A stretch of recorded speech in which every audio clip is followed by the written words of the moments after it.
We are working on a hand transplant today, and we actually have a doctor in who does this for a living, and she's phenomenal and amazing, and so she's actually doing some of the sutures that will be my character, which is lovely. I love that.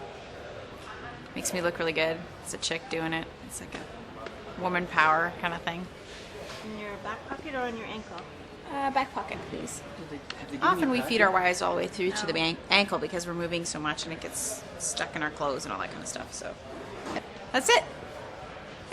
Very exciting. What is her strength, which is her pragmatic side, her logical side, everything, all the belief in science, all those kinds of things have gotten her to the point that she is in her career, and she's very, very good at what she does. And so as far as her success rate, and as far as that goes, that's been a strength, but yet it also kind of ends up being a weakness for her, because in her dealing with Charlie, she doesn't know basically how to cope, and she's relying a lot on the Western medicine and a lot on her logic and what textbooks say, and she's starting to have to actually question that for herself. And as the series goes along, you start to see her using, kind of adopting different ideas, and is there a mystical realm out there, and is he out there, and all those kind of questions. I think that we would all ask ourselves on another level. I'm still getting to know the ins and outs of the character as we do more and more episodes, but I'm really enjoying his sardonic sense of humor, which is something that helps him get through this little journey he's on. And I'm also enjoying other little subtle aspects of it, especially associated with the journey he's on. The fact that he's an atheist and he's entered a spiritual part of the world, so to speak, is a lot of fun to toy with as well. Here they are in love. They're stuck in basically two different universes or parallels, and they're both dealing with this kind of tumultuous experience, and they're both lonely, and they're both trying to figure out how do they get their way back to each other. And I think there's a lot of relatability with what she's going through, because there's not one of us that hasn't been touched by some point of tragedy in our lives, and how do you continue going on? And I think that's probably the cruelest thing that anybody would say, is that time keeps going.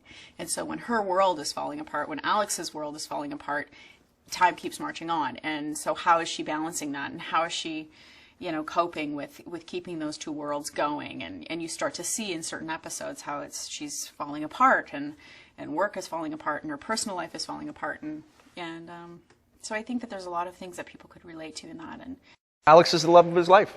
Alex is, the yin to his yang in a lot of different ways, and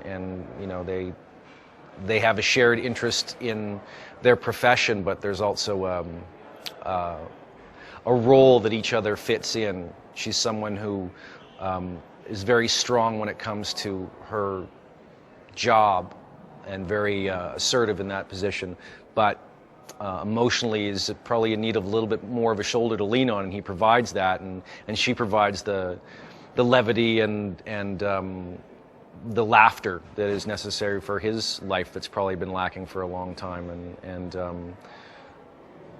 Yeah, that's the best way to put it, is that she's the love of his life.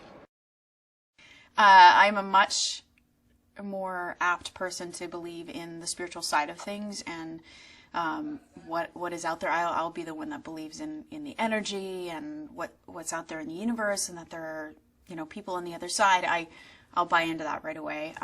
Whereas the character that I'm playing, of course, Alex, it doesn't work for her. That's not how she thinks at all.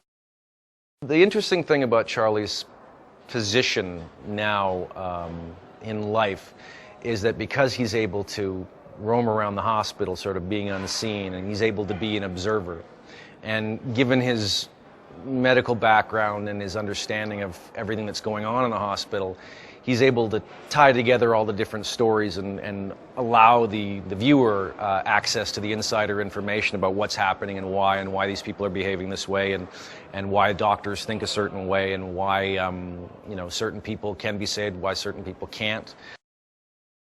The backstory of Alex and Charlie, this is the funny thing, is as I go into each episode, they give me a new nugget. So we do these little flashback scenes every episode to give the audience a glimpse into the kind of relationship they had. And I think the beauty of the relationship she had with Charlie is he is the opposite of her. He is optimistic. He believes in other things that are out there. He is calm and quiet and safe, and he's kind of her safety is the way I think of it, that wonderful love that you find. I mean, there's all different kinds of love in your life, but I believe that for Alex, Charlie is that balancing factor, the one that really kind of is the best. They say love what's best for you, and I think that that's what he is for her. When they're on their way to get married, they take a taxi cab after many delays along the way, and end up getting into an accident. That Charlie hammers his head on the door, but manages to get out, and they manage to help out the cab driver as well as the driver of the other vehicle before he realizes that his head injury is a little more serious than he thought, and he has a bit of a stroke, and ends up in a coma. The relationship Alex has with Joel is the direct opposite of the one that she has with Charlie, and it's they've known each other a very long time, and they had a relationship in the past that was very tumultuous, and it's that kind of crazy, passionate relationship that isn't always what's best for you, but you somehow are addicted to it. And then over time, I think what ends up happening, of course, they end up breaking up, and it's a really terrible breakup, and then he ends up showing up.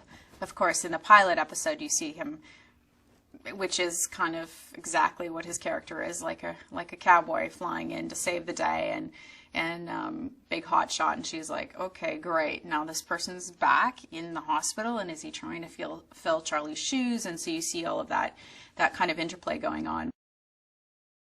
Anytime we get to do a flashback and Charlie gets to be in bed with Alex, that's a lot of fun. I don't know why, it just is. Call me crazy. And that's what I think is so great about the Joel and Charlie relationships for Alex, because it really does showcase that there's many different kinds of love that you have in your life and many different kinds of relationships. Charlie becomes a bit of a tourist in the in-between realm, and that's the space between life and death, and the sort of the corridor or the passageway for which people will enter temporarily by being in a coma or being temporarily dead, or when they're on their way to the afterlife, wherever that's going to be. And so he becomes this sort of, I won't say gatekeeper, because that sounds like he's got his hand on it, but he becomes sort of like a person to talk to, a little company to keep along the way, and he then discovers things about the afterlife as well, so he's able to provide some insight into what he sees in that. As a doctor, she knows all the timelines of, for example, they address the issue, once you're in a coma for a certain amount of time, then you're in a vegetative state, and so the whole side of her that's a doctor is saying, we're losing hope, we're losing hope, we're losing hope, but the other side in her heart is saying, I can't give up yet, I have to try something different. And so she's starting to try different therapeutic remedies and coma arousal therapy and all these different things that are out there that people do try to bring people back. And so she's faced with that, and she's also probably going to end up being faced with the dilemma of, is he gone, and do I need to say goodbye to him? It's not just the fact that it's a medical drama, it's a medical drama with ghosts. So a prime example would be, of course, you have all the wonderful dialogue and all the really intense emotional scenes, and then and we shoot on average 6 to 8 scenes a day.